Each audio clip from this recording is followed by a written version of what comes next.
Hey, everybody. Welcome to Healed Whole Call. This is Wendy Melrose, and I have my friend Beth Brunk. In our last conversation, Beth shared a story of losing her child, a story no mother ever imagines living. Today, we're going to go a little deeper just because we talked about a lot of stuff off air. I'm like, we got to talk again. Because grief doesn't end at the funeral, the casserole stops, the text messages slow down, and what remains is quiet, daily reality of learning how to live with absence. Beth is back with us to talk about what happens after the shock wore off and how grief reshaped her identity, her marriage, her faith, and how God met her not just in the moment of loss, but in the long road that followed. This conversation is tender, it's honest, and for the woman who is still walking through the aftermath. Beth, thank you so much for joining me again. Yes, thank you for having me. So I'd like for you to briefly share what happened to your child for context today. Okay, so my daughter was born in September of 2003, and she was very small. I went in for my weekly prenatal visit, and the OB said, I want you to go straight to the hospital. I want to get her out of there. I want to induce you because she's so small. He told me at that time that she would be 5 pounds, 8 ounces, and 18 inches long. And I said, can we wait till tomorrow morning? Because I had a child at home. And he said, okay, be here at 8 o'clock. So at 8 o'clock, we were at the hospital. I was induced, and she was born around 1 o'clock that afternoon. And she was exactly the size that he said she was going to be. And it was so fun. I made doll clothes, 18-inch doll clothes for her because she was so tiny. And as we went through the well checks, she didn't, at 12 months, she was the same that she was, or at 15 months, she was the same as she was at 12 months. And the doctor, the pediatrician said, we need to figure out what's going on because she was failure to thrive. And I wasn't concerned because I was like, she's tiny. My grandma was barely 5 foot if she was 5 foot. And I was like, it's in the genes. She can be small, like no big deal. But she did have some other things going on. She had low muscle tone, and we ultimately ended up finding out that she had Turner syndrome. And that was fine. Like, I researched it, figured out what that meant. No big deal. Life continued on. And she got her first ear infection. And I gave her amoxicillin because that's what you do, right? You give amoxicillin for ear infection. And the ear infection went from one ear, and she had ear infection in the other ear. So she was on another round of amoxicillin. And I started to notice just some little things, like she didn't want to walk. Some days she would be better than other days. If I got her out of her booster seat at the table and set her on the floor and I accidentally set her down a little, sometimes you don't judge the distance correctly and you set her down a little harder than you intend to, she'd say, ouch. And I was like, what is going on? I couldn't, this was not making any sense. And all through, this was November of 2005, all through November and December, we went back and forth on these ear infections, kept going to stronger antibiotics. And finally, we gave her a shot that was supposed to just completely clear them up. What I did not know was happening. What I didn't know that was happening was she was reacting to the antibiotics. But she didn't present in the normal way that Stevens-Johnson syndrome presents. And so no one believed me. I'd take her to the doctor and the doctor would say, she's fine. There's nothing wrong with her. And I would be like, but I'm telling you, there is something wrong with her. This is what's happening at home. This is what you're not seeing. She'd be like, she's fine. There's nothing wrong with her. So one morning, she didn't even get out of bed. Well, she did. She got out of bed and she collapsed. And my then husband went in and got her and brought her out, and we put her at the table for breakfast, and she would not walk. I went to set her down on the floor after she ate, and she would not walk. And I was like, okay, this is serious. Something is really wrong. So I took her to the doctor, and the doctor was like, okay, well, if she's not walking in 3 days, bring her back and we'll send you to Children's. Well, that's exactly what happened. We were sent to Children's Hospital where they did a bone scan, and they, in their words, there were areas in her bones that lit up. And so they decided that she had osteomyelitis. Okay. but not infection, osteomyelitis, bone inflammation. So she was put on IV antibiotics. Hmm. In the hospital from January, what was it, 12th or something like that, to February 18th. And in that time, she was on IV antibiotics. They were constantly trying to figure out what was going on. And before we were discharged, I said to the doctors, something is going on with her eyes. And they were like, no, her eyes are fine. I mean, this is Children's Hospital. I'm saying this to Children's Hospital doctors. Her eyes are fine. They look fine. I have pictures of that time at the hospital where you can see her eyes are not fine. But they went ahead, discharged us, sent us home. And what was going on with her eyes was they were a little bit puffy at the outer corners, kind of were bubbled up a little bit, or kind of not, they didn't look like blisters, but just looked like a bubble in her skin. And we came home and her eyes kept getting worse. And I am 8 months pregnant at this time. When we go to the hospital, I'm 7 months pregnant. When we come home, I'm 8 months pregnant. And she starts having, we're into March of 2006 now, and she starts having blood when she cries. There's blood in her tears.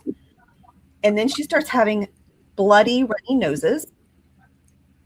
And I'm just like, okay, there is something seriously wrong with my child. I take her to the doctor, and the doctor's like, I have no idea what this is. And I said, okay, well, now we're talking about eyes. I want a referral to Children's Hospital to, I can never remember which eye doctor it is, but I want a referral to there because this is eyes. And this could potentially make her blind. We don't know what's going on. So she gives me a referral. My son is born and she develops this cough. And this is a cough that no one else ever gets. And so I'm like, now I have a newborn. I have a child that's coughing. I have a child that has blood in her tears. And I have a child that has a bloody, runny nose constantly. So I start making phone calls to Children's Hospital for this appointment. They're out 6 months. And I said, I don't have 6 months. Can you tell me anyone else to call?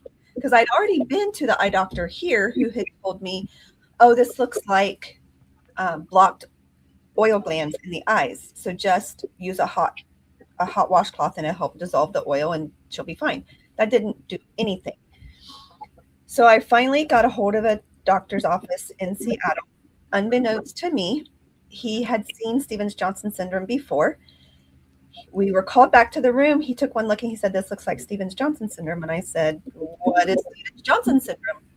And he said, it's a reaction to antibiotics, which made me angry because I had been saying all of this had started with the antibiotics. She was fine until I gave her antibiotics for ear infection.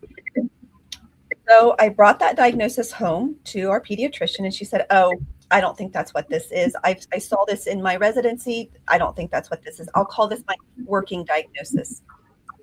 And I'm just like, okay. Well, I'd asked the eye doctor in Seattle, what do I do for this? And he said, well, there is someone here who specializes in this. I'm going to get you an appointment today because I live 2 hours from Seattle. He's like, I'm going to get you in there today. I want him to take a look at her. But typically what you do is you take them off of all antibiotics, which she had come home from the hospital with NSAID, which is a non-steroidal anti-inflammatory drug. Ibuprofen is an NSAID, but she had come home with a prescription NSAID, so it was much stronger than ibuprofen. And I had already taken her off of that because I didn't see that was doing her any good. And everything just kept getting worse and worse, and her mucous membranes on her face. And so I come home, my pediatrician here says, we'll just call this our working diagnosis. And I'm like, okay. Well, before we left the hospital in February, one of the resident doctors had given me her pager number. And she said, if you ever need anything, call my number and the hospital will get a hold of me and I'll call you back. So in April, she quit eating. Like she put food in her mouth at one meal and she screamed and she spit it out. And I'm like, okay, my child who has never weighed more than 18 pounds is now not eating. So I haul her back into the doctor. I was going to the doctor in March and April every week, sometimes a couple of times a week, with a newborn and my sick child. So I haul her back into the doctor and I'm like, she's not eating. Can we get a feeding tube? And she's like, oh, we won't, nobody will do a feeding tube until she's lost at least 2 pounds. Well, she's already only 18 pounds. Right? Right? That's stupid. She's 2.5-ish years old, 18 months, and she's 18 pounds, but you won't put a feeding tube in because she needs to lose weight first. I'm telling you, my child's not eating. Nope, wouldn't do it. So I have the pager for this doctor at Children, and I called her and I told her what had happened ever since we had left the hospital in February. And she said, let me talk to the hospital administrator and see what we can do. So all through the month of May, she'll eat every now and then. She's mostly existing on drinking milk, but she'll eat a few things every now and then. But she was walking across our yard and she tripped and she fell and she broke her knee right above, or she broke her leg right above her knee. So that put her in a cast. So now she's in a cast. She can't do anything. She's not eating. She's not sleeping well at night. And we do get an appointment to go to Seattle for a feeding tube. They do. So, yep, we'll put a feeding tube in. We go over for the feeding tube and they can't get it down one side of her nose. And they're like, well, sometimes they're smaller on one side, so no big deal. So they put it down the other side of her nose. Teach us how to use the feeding pump and everything. And we come home and we're home for 4 days, 5 days. I don't remember now. But anyway, I was exhausted. It's like 8:30, 9 o'clock at night. I'm exhausted. I'm taking care of a sick child. I have a very young infant still. And I went to bed. About 9:30, my then husband yelled for me from the living room. And I went out there and she was laying out on the couch. And a friend of ours, a young girl, was staying with us to help us. You know, if she got up during the night or anything, then she would be there. And she's on the phone with 911. And my daughter, Sheridan, she's just laid out on the couch and she's not breathing. And I just dropped beside of her and I just started praying, Father, I'm not ready to say goodbye. I'm not ready to let go. Can you just please give us a little bit more time? And we were transported from our home into our local hospital.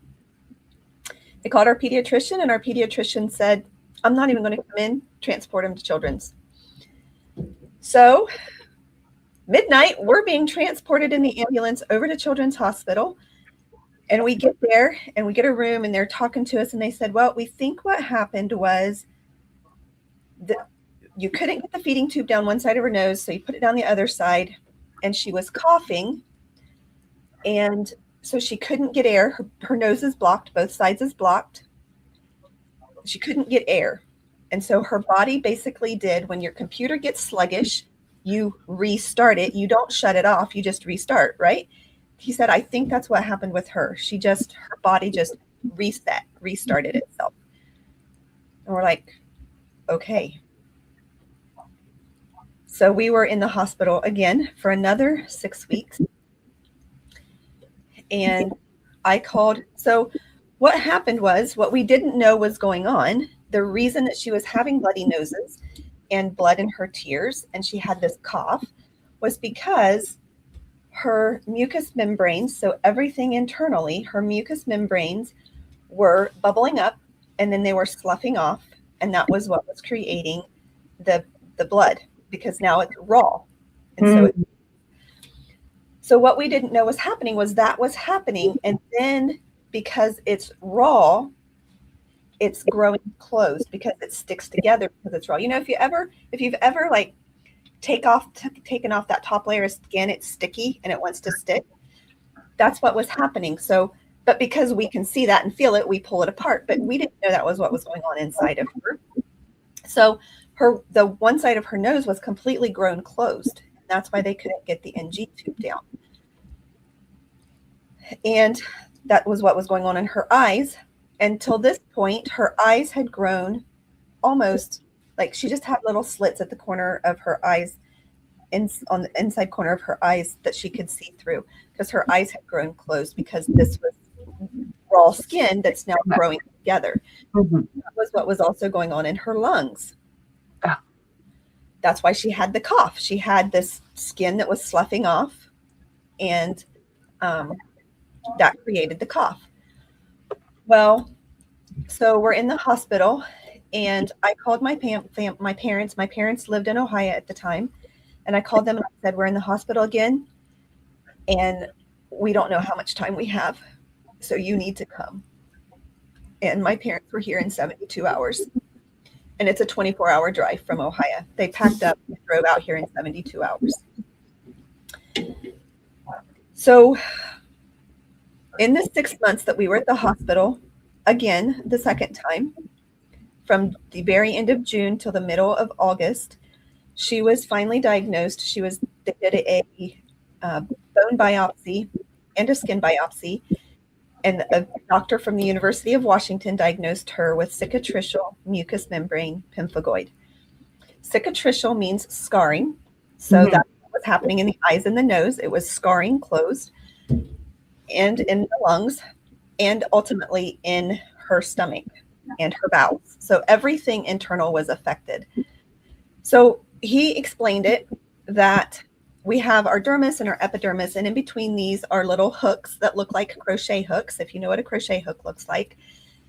And her body attacked those little hooks. And so the top layer, the epidermis, was bubbling up, and then it was sloughing off, and then it was creating that raw skin. And that's why everything was growing closed. Again, the doctors at Children's didn't like that diagnosis. That was their working diagnosis. But I'm a researcher. When she was diagnosed with SJS by the doctor in April, I came home and I looked up what Stevens-Johnson syndrome is. And if you've never looked it up, I would advise you not to. It's awful. I looked it up and I was sick to my stomach. It destroys people's lives, and it can be caused by viruses, but more often than not, it's caused by a reaction to antibiotics. And doctors are not really taught about this. And so when people show up presenting this, they don't know what they're dealing with. So they'll give more antibiotics, or because they're afraid that they think they've been burnt or something like that, because typically it presents on the outside. And so they will give them steroids or antibiotics or something that actually exacerbates the reaction instead of helping. So doctors don't know. And there are over 100,000 people a year that present with Stevens-Johnson syndrome. And that was back in 2006. So the number may be more now. Well, so then like so is it something someone can live with if they figure it out and they treat it properly versus antibiotics?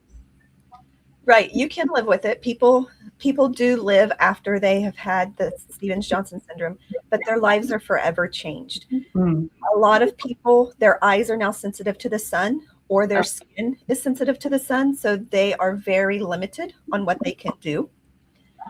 Some people go blind from it. Just the life that they're left with, yes, they're living, but their quality of life is not the best. Sure. So cicatricial means scarring, mucous membrane, everything inside, and pemphigoid is a bulbous skin disease.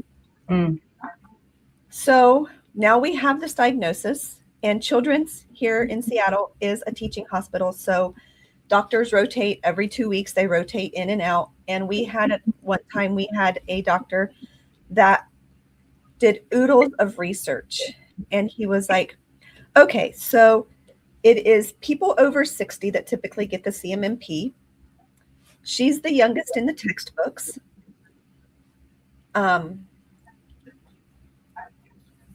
What was the youngest that had ever been was 13 and she was 2. There were several other things. And her case actually went around the world. They were in contact with people across the pond to figure out what was going on. The doctors were emailing Canada and England to try and figure out what was going on.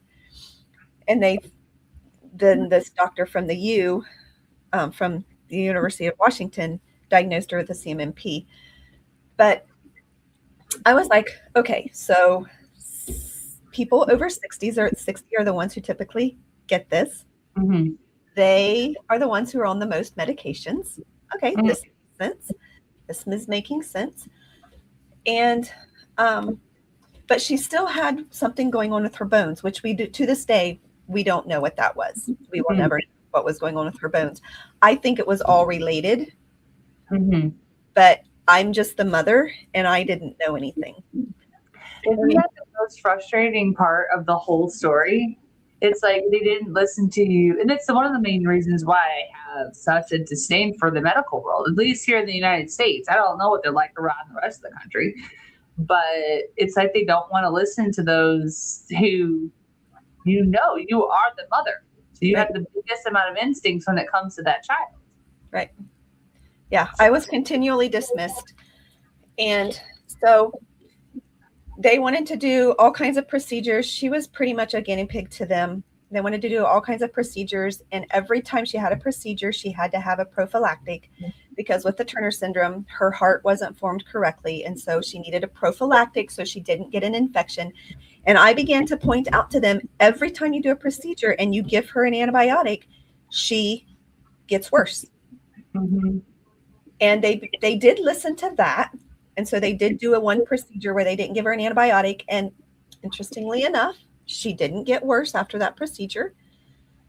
But they brought in infectious disease, and they wanted us to knock out her immune system for a year with steroids and see if we couldn't get this knocked down and get her immune system back regulated. And I just looked at them and I said, okay, I want short-term side effects and I want long-term side effects because I have a 5-year-old who is currently in Ohio. My parents had went back home at the end of July and they had taken my 5-year-old with them. So I have a 5-year-old who's currently in Ohio. I have a 3-month-old baby. So anything we do are going to affect our children's lives immensely. And you're talking about knocking out her immune system for a year. And so her siblings can't see her. We can't see her. We have to be super, super careful. Like, what's that going to do to our other children? And what's that going to do to her? What's it do to our family? And what kind of reactions potentially is she going to have? They couldn't give me anything because what they were proposing was in doctor speak off label. So the things that they were proposing, the medications hadn't been approved for this use. So again, they were wanting to just experiment and see what they could do. And ultimately, we told them, we believe that whether she's healed here on earth or she dies, she's going to be healed either way. And we have been through this for 8 months now. We've been dealing with this with her for 8 months now. And I just really don't see that. We just really don't want to go this route. Well, then she had an episode one night. All her alarms went off. Her heart rate had dropped to like in the 30s. And that called in the blue card. And I just told her, I said, okay, Sheridan, it's okay. You can go.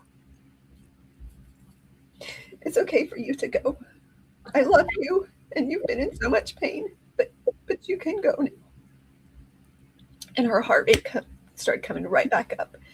But that episode then put us in pediatric ICU. And we were up there for 24 hours.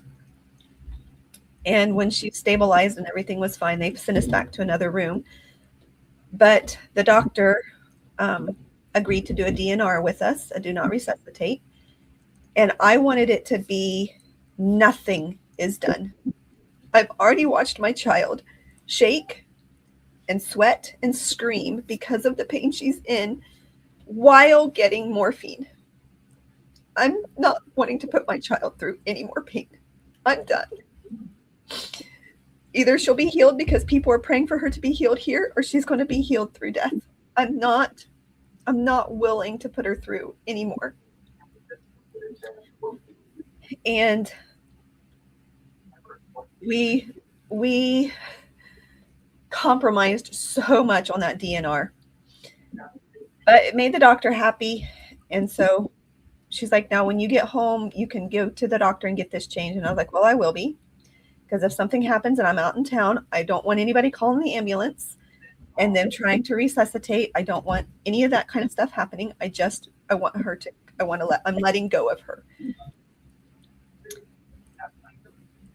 We wanted to come home, and the doctor on her care at that time did not want to let us go. She wanted to basically force us into doing what she wanted. And we attended church with a doctor. And so we're like, okay, so if we know a doctor, would you be willing to talk to him? Because whether she lives or dies, we're going to be okay. We're going to be fine. And she's like, okay, she would talk to the doctor that we knew. And I don't have any clue what he said to her, but she did release us. And I called my mother and said, we're going home. You need to bring my daughter home so that they can be together. We don't know how much time we have. We were told, get her on hospice. When you get home, get her on hospice. And so I called hospice, and they came out, and I asked the question, what happens if we're not on hospice and she dies? And she said, well, the ambulance shows up, the fire department shows up, city police show up, or sheriff and state show up, because it's a suspected death. That was enough to convince me that we were getting on hospice. All right. So we got on hospice, and she came and saw her that time. I talked to her on the phone. So from the time we came home till the time of death was 2 weeks. And in that 2 weeks, Sheridan packed so much. She wanted to drive a car. She wanted to walk again, because she never walked after she broke her leg. She did like so much. She packed so much into those 2 weeks. I believe that Father gave her a knowing that she wasn't going to live. And so she left us with a lot of memories, that last piece of her life. But that morning she had woke up and she had thrown up all over her bed. And so we cleaned her up, and she was struggling to breathe. And so we gave her morphine, and it didn't ease. And so I called the hospice nurse, and I said, okay, this is what we've got going on. And she said, well, if she's still struggling, give her more morphine, in 10 minutes, give her more morphine. So that's what we started doing. And we had come home with a stethoscope from the hospital. And so I got that out, and we listened to her lungs, and it kind of just gurgled, like there was not flowing like normal sound. It just gurgled through her lungs. And so we were like, okay, we don't have that long. And the hospice nurse came out, and she listened to her lungs, and we took Sheridan for a walk. And she told my mother they have at the most days, but potentially just hours that she's going to live. And this was Sunday morning, and she died at 6 p.m. that night. And as the word got around that we called one of the ministers, and him and his wife came to our home. And then word got around, because he wasn't at church on Sunday, then people started coming to our home and just sitting with us. And at one point, she had a lot of morphine, and the nurse had went and got lorazepam for her to ease any anxiety that she may have felt. And at one point I needed to feed my son. So I went back to the bedroom and I fed him. And when I came out, my former mother-in-law was holding her. And I saw Sheridan's head lift off of her shoulder to take a breath. And I said, I'll take Sheridan now. And she took 3 more breaths. That was it. And I was holding her. Thankfully, I was holding her. So just when the hospice nurse called the funeral home, we asked her, we said, can we take her in to the funeral home instead of them coming to get her? And so she asked, and the funeral director said, yeah, that would be fine. So we had her till about 8:30. We just kind of held her, and anyone that was there that wanted to hold her could hold her. And we talked to her, and we just loved her. And about 8:30, we took her into the funeral home, and I held her. And my 5-year-old was like, Mommy, Sheridan needs to be in her car seat. I was like, no, she's fine. She doesn't need her car seat anymore. So we took her in there, and we got to give her last bath. I don't know if people know that they can ask to give a bath or to comb hair or to do those kinds of things or dress them at the funeral home. But we gave her last bath and combed her hair and got her dressed for the funeral. And then they put her in the casket. Some friends built her casket and did the lining for the casket. And we had a really beautiful funeral for her. At the graveside service, because we were Old German Baptist at that time, and they do their own service, their own funeral service, and their own service at the graveside. And we had to ask one of the ministers to do it, who was very special to us and to Sheridan. And he talked about the Shunammite woman that Elijah had went to and told that she would have a son. At this time next year, you'll have a son. And she didn't want to believe him, right? She's like, don't tell me something that's not going to come true. Well, she did have a son. And that son went out with her husband to the field one day. And he came in saying, I have a headache. And he went and he laid down and he died. And so she went looking for Elijah. And Elijah saw her coming and he sent his servant out. And his servant said, is everything okay at home? Yes. Is everything okay with your son? Yes. Is everything okay? Yes. Her answer was always yes. It is well. In the King James, it is well. And so she finally got to Elijah and she said, my son has died. You promised me this son and he has died. And so Elijah went to her home and we know the son came back to life, right?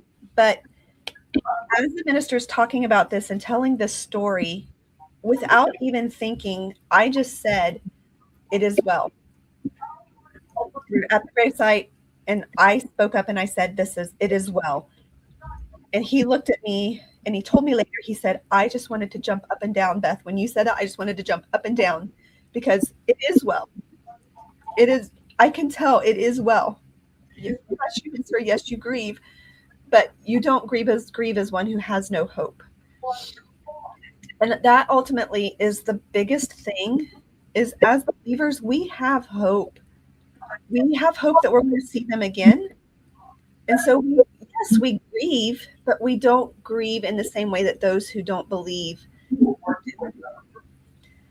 So one day I was driving.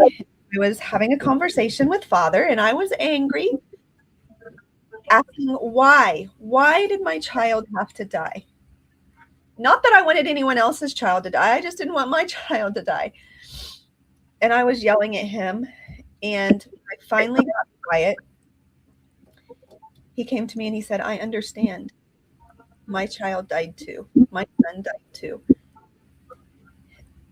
And all of that anger just dissipated. And I've never had anger again over her death.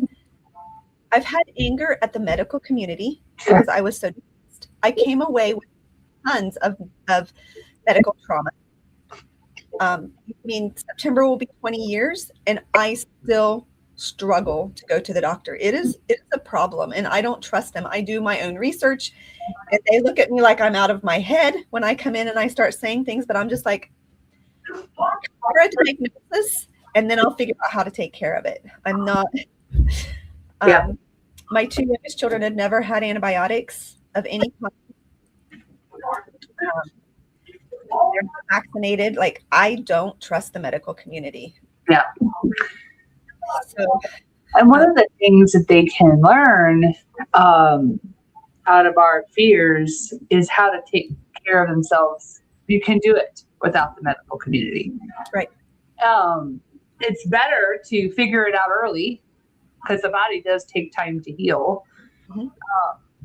I mean, it does with the pharmaceuticals too, but it's interesting how synthetic drugs work way faster than holistic. But when you're working with the body, it's not killing anything off and creating other issues at the same time.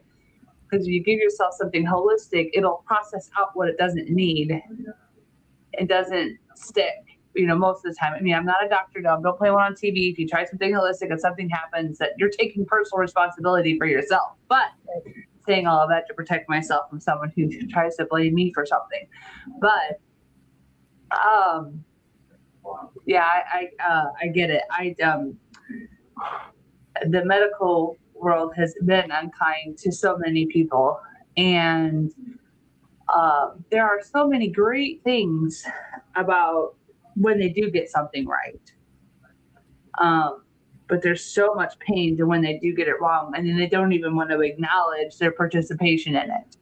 Right. Well, interestingly, the pediatrician here in our local area, she came to the viewing, and then about 3 months later, her and her husband were on the mission field and they were no longer here. Huh. Okay. I thought that was very interesting. Very interesting timing. Yeah, I'm sure. Because so when my niece passed, it's very difficult on the doctors, even when they didn't do anything to participate in the death, right? It's not like they did something wrong. It's just what they did didn't work. She didn't listen to me. She didn't listen to me. You're completely correct. What she did was wrong. Yep. But there are doctors. Yeah, even when you're doing everything right and the child passes, it's super scarring.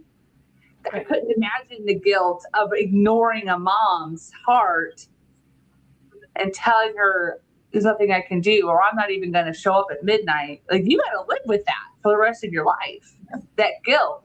It's not saying that there isn't freedom and forgiveness and grace and mercy for her. There is in Christ Jesus always, right? But still, you still have to live with the consequences of your decisions and somebody else's pain because of it. Right.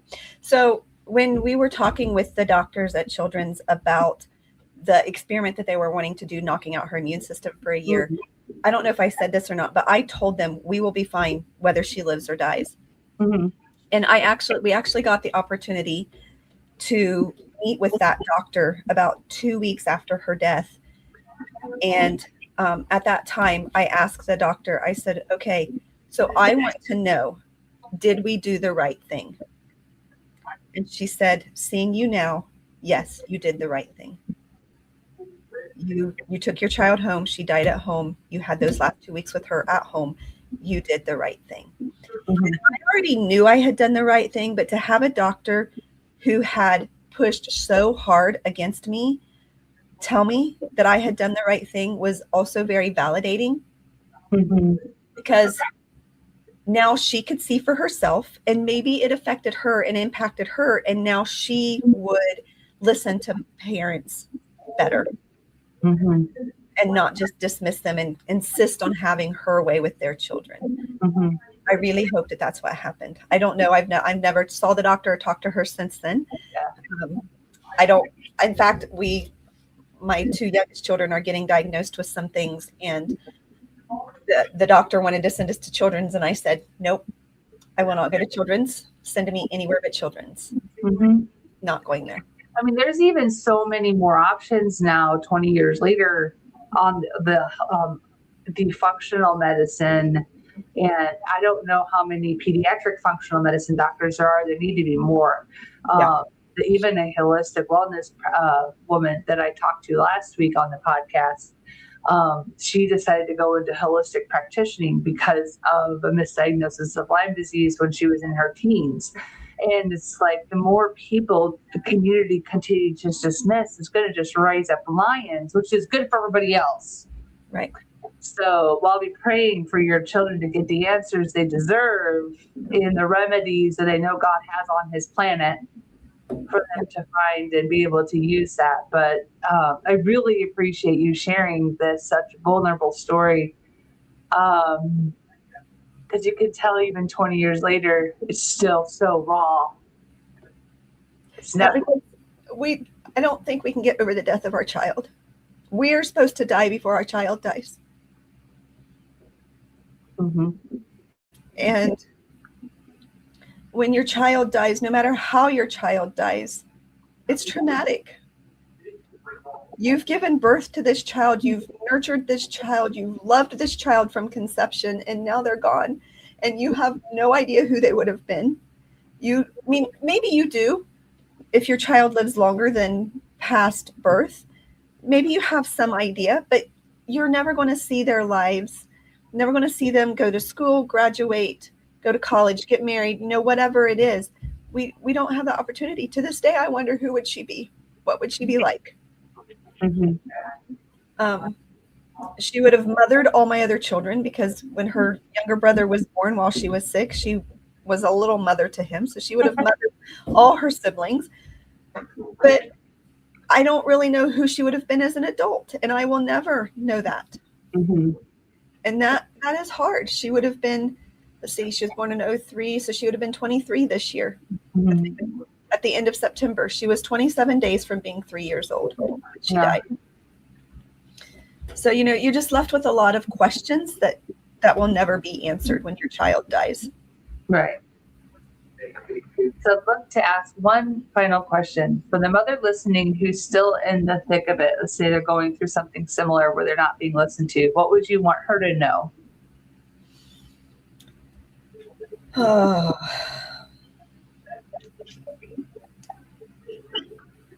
Grieve. Allow yourself to grieve. Don't stuff it. And if other people are uncomfortable because you wish to talk about your child that died, then find people who are comfortable with it.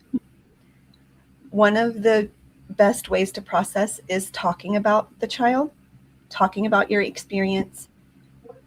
And I know in America, people are not comfortable with death. I don't know about other countries, but I know here especially, death is kind of a taboo subject. No one wants to talk about it. No one wants to face it. We're constantly looking for things that keep us younger, right? We don't want to get old.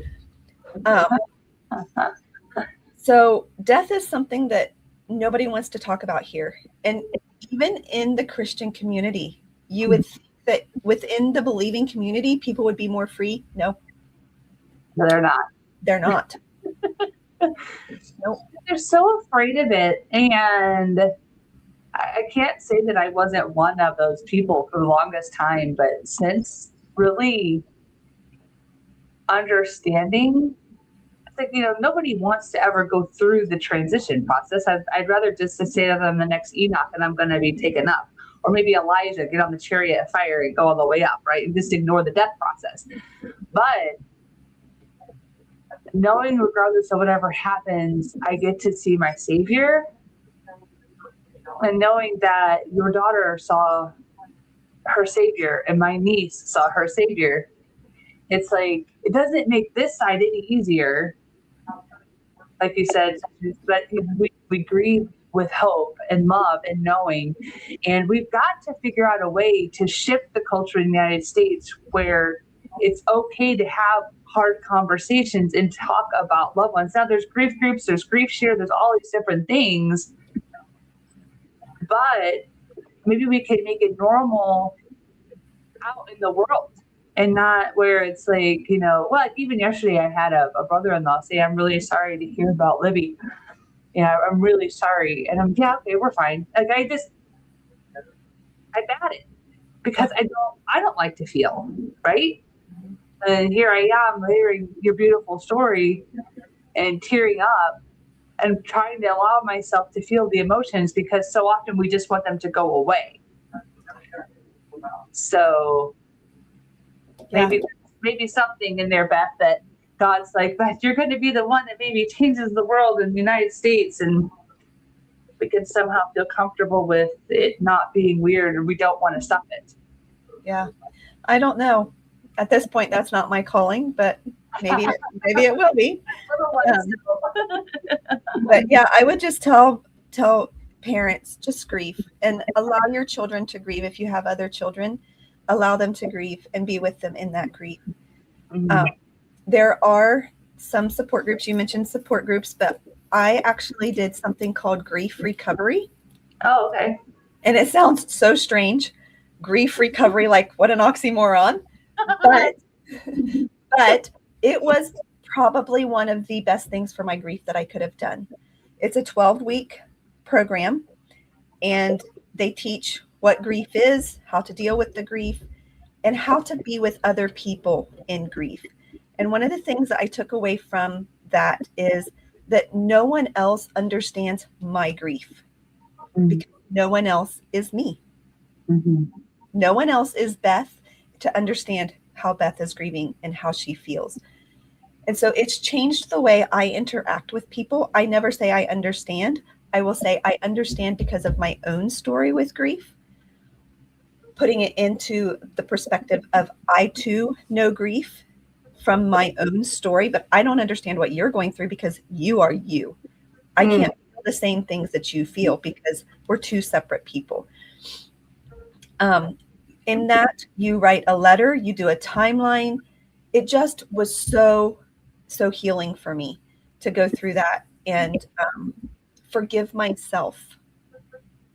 You know, I've had to do a lot of work around forgiving myself because I gave the antibiotics. I made that choice. Did I know better? No, I didn't. But still, I made the choice that ultimately took the life of my daughter. And I live with that every day. Not that every day it like pushes me down and I don't think about it or deal with it every day, but every day I live with the fact that my choice took my daughter's life. Well, that's where, thank goodness for, we talked about the grace, mercy, love, and forgiveness of our Savior. Yes. And he can take that on for you. It doesn't mean it changes it, but you don't have to live with it every day. You can just say, Lord, I took it back. Can you take it back again? Because he's like, what I did completed that, Beth. Yep, exactly. Okay, I love you. You didn't maliciously do it on purpose. Yeah, exactly. Yeah, I haven't had to forgive myself for a long time. I think I've pretty much dealt with all of that now. But yeah, it is a process. Yeah, it's so good. Well, I really appreciate you being so vulnerable and sharing the beautiful story of your daughter. And anyone else who has been through something like this, there's never, it's this is my outro I have ready to say, there's no neat endings when it comes to grief like this. Oh, dang. Tears. And there you have stuffing it, right, Beth? Talk through the tears. Talk through the tears. If you notice, I talked through the tears. Yeah, don't stuff them, talk through them. But what Beth reminded us today, not only just that, but that when the ache remains, so does God. And you're walking through loss right now. We pray this conversation felt like a steady ground beneath your feet, and not rushed, not minimized, but honored. And Beth, thank you again for stewarding your child's story with such courage and reverence. Your willingness to go deeper with him, with us, meets mothers in places many will never fully see. And to the woman listening, you're still a mother, you're still loved, and you're not walking this alone. And we'll see you next time on Heal, Hold, Called. Thanks again.